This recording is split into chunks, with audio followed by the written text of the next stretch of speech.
काली नजर। माँ, माँ, अरे क्या माँ माँ कर रहा है? बकरी का बच्चा है क्या? अरे माँ मजाक छोड़ो, मुझे फाइनली वो मेन चौराहे वाली दुकान मिल गई है। अब देखना, आपका बेटा दुगनी स्पीड से पैसा कमाएगा। ओफो, ये क्या? मेरी ऑनलाइन मेकअप क्लास चल रही है। इतनी जोर से क्यों बोल रहे हैं आप लोग? अरे मेरी धर्म पत्नी जी, मेकअप क्लास बाद में करना, वो चौराहे वाली दुकान मिल गई है हमको। अरे वाह, रुको मैं अपनी माँ को फोन लगाकर बता देती हूँ। अरे मैं भी अपने रिश्तेदारों को बता देती हूँ, ये मेरी खुशी की बात है।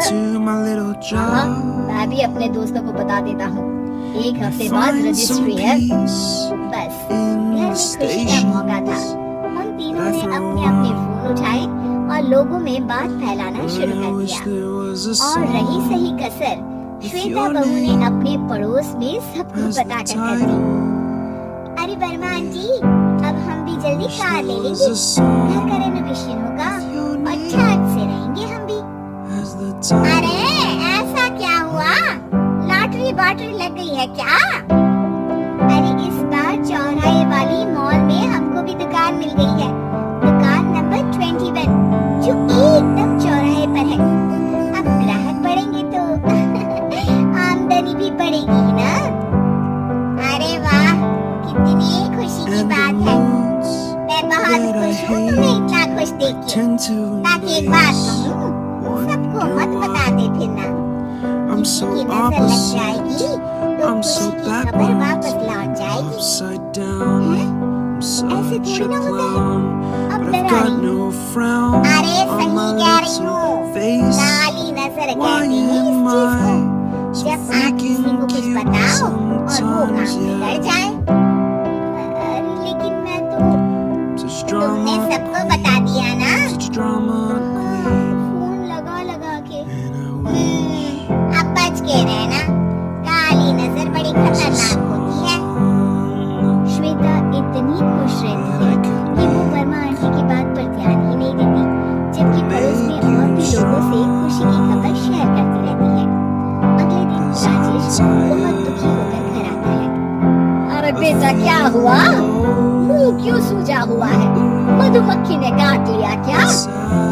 माँ, वो दुकान किसी और के पास चली गई, किसी ने ज्यादा भाव लगा दिया। अरे पर बात तो आपसे हुई थी ना उस दुकान वाले की। हाँ, आज मैं टोकन अमाउंट देने गया था, तब मुझे पता चला कोई आकर सुबह मुझसे पहले ही ज्यादा अमाउंट दे गया। काली नजर। क्या कहा? वर्मा आंटी ने समझाया था कि किसी को बताना मत, वरना काली नजर लग जाएगी। अच्छा, तुम्हें उनकी बात मान लेनी चाहिए थी। उनकी बात मान लेती, लेकिन उसके पहले ही सबको बता चुके थे ना हम तीनों। अरे अगली बार से ध्यान रखेंगे, कोई भी नई चीज होगी तो किसी को नहीं बताएंगे। तीनों कुछ दिन ऐसे ही रहते हैं, पर एक दिन श्वेता को एक मेल आता है। राजेश, मेरा ऑनलाइन मेकअप कोर्स कंप्लीट हो गया, अब मैं खुद का पार्लर खोल सकती हूँ। अरे वाह, अपने मोहल्ले में ही खोलते हैं। ये जो घर के सामने दुकान है ना, वहीं। हाँ, यहाँ सस्ती भी मिल जाएगी। अगले दिन श्वेता वर्मा आंटी के पास जाती है मिठाई का डब्बा लेकर। अरे आओ आओ, कैसे आना हुआ? जोर से नहीं बोलूंगी। वो सामने वाली दुकान है ना, वहां मैं अपनी पार्लर की दुकान खोलने वाली हूँ, उसकी मिठाई है। अरे वाह, बहुत बधाई हो तुमको। हाँ, मैं कमाने लगूंगी तो राजेश पर पूरे घर का बोझ नहीं रहेगा ना आंटी जी। ये तो है, पर ये बता कि तूने ये बात किसी और को तो नहीं बताई ना? अरे नहीं नहीं, पिछली बार गलती कर दी थी, काली नजर लगी किसी की और राजेश के हाथ से वो दुकान चली गई थी। सबको मत बताना। चलो मैं चलती हूँ, कल दुकान की बात करने भी तो जाना है। अगले दिन श्वेता दुकान के लिए मालिक से बात करने जाती है। अरे लेकिन दुकान तो हम कल रात को ही किसी को दे चुके हैं। कल ही? हाँ कल ही। 2 दिन बाद कोई यहाँ पार्लर भी खोल लेगा। अब कहीं और दुकान देख लीजिए। अरे पर हमको भी तो पार्लर ही खोलना था। भाई एक ही दुकान है, आधी आधी तो नहीं दे सकता ना मैं। राजेश और श्वेता घर पर हताश होकर आ जाते हैं। इस बार तो किसी को बताया भी नहीं था, अब किसकी काली नजर लग सकती है। सुनो, तुमने माँ को बताया था क्या? अरे कैसी बात कर रही हो, माँ की नजर थोड़ी ना लगेगी। पक्का तुमने किसी को नहीं बताया था ना?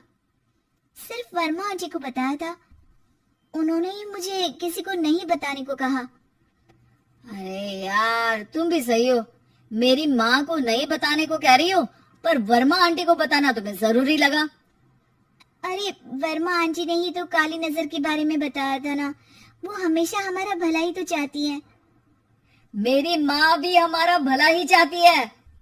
अरे पर चिल्ला क्यों रहे हो, बात नहीं कर सकते क्या आराम से?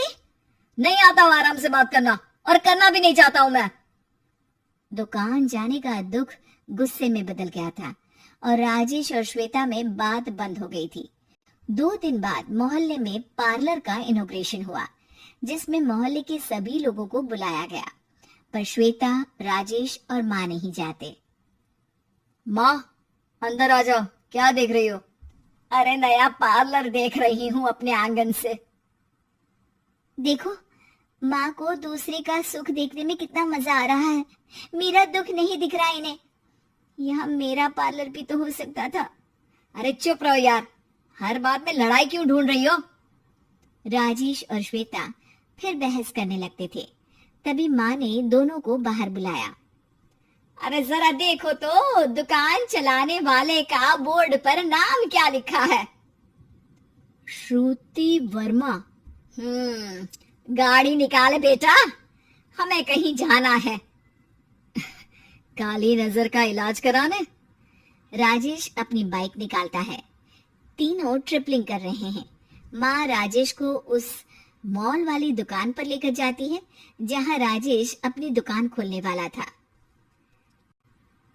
यही दुकान लेना चाहता था ना तू? हाँ, पर इनको भी दुखी करने लेकर आई हो क्या यहाँ पर दुकान दिखाकर? वहाँ काफी नहीं था? अरे श्वेता थोड़ा सब्र रख, अभी पता चलेगा कि हम यहाँ क्यों आए हैं। बता, इस दुकान चलाने वाले का नाम क्या है? अनुपम वर्मा। कुछ समझ में आया? वो दुकान वाली श्रुति वर्मा, ये दुकान वाला अनुपम वर्मा, और हमारे पड़ोस में हमने उस दुकानों के बारे में बताया किसको था? अब वर्मा आंटी को। मतलब वर्मा आंटी ही हमारा काम बिगाड़ रही है? नहीं नहीं, ऐसा नहीं हो सकता, ये बस इत्तेफाक है। राजेश अपना फोन निकालता है और श्रुति वर्मा और अनुपम वर्मा के नाम फेसबुक पर सर्च करता है, जहां ये दोनों ही वर्मा आंटी के रिश्तेदार होते हैं। श्वेता को समझ में आ जाता है कि वर्मा आंटी की ही नजर काली नजर है।